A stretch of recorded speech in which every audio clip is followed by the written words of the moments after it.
መንግስትን ኑሮ ተወደደ ስንለው ኑሮን የወደድነው ሳይመስለው አይቀርም። አማርኛውንማ ማስተካከል አለብን። እንደውም ለምርጫው ዘይትና በርበሬ የሚያድለን ፓርቲ ካልሆነ አንመርጥም። እንዴ የምታወሩት ሁሉ ተጨምቆ ድስታችን ውስጥ ካልገባ ምን ዋጋ አለው?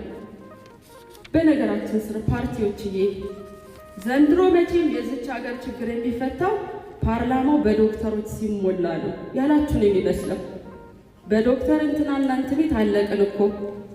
ችግሩ ግን አሁንም ሐኪሙን የመከላከያ ሚኒስቴር አድርጋችሁ መርፌ ካልወጋችሁ ሲለን እንዳይከርም ነው።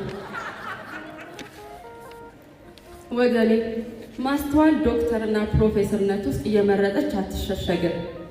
ቀና ልብና አገልጋይነት ምሽጉ የበራለት ነፍስ ነው።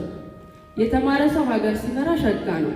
ሆኖም ዶክተርና መማርን አይመሰክርም። መሪነትን በማዕረግ አይለካም። አሁን እንኳን ችግራችንን እየጋገሩ የሚያከፋፍሉን ሰዎች ብንዘረዝር ሁሉም ዶክተርና ፕሮፌሰር ናቸው።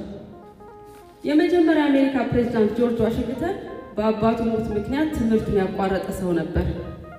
አሜሪካኖች የነፃነት አባት እያሉ የሚጠሩት አብርሃም ሊንከን መጽሐፍና ማንበብ ራሱ የተማረው እቤቱ በእንጀራ እናቱ እርዳታ ነበር።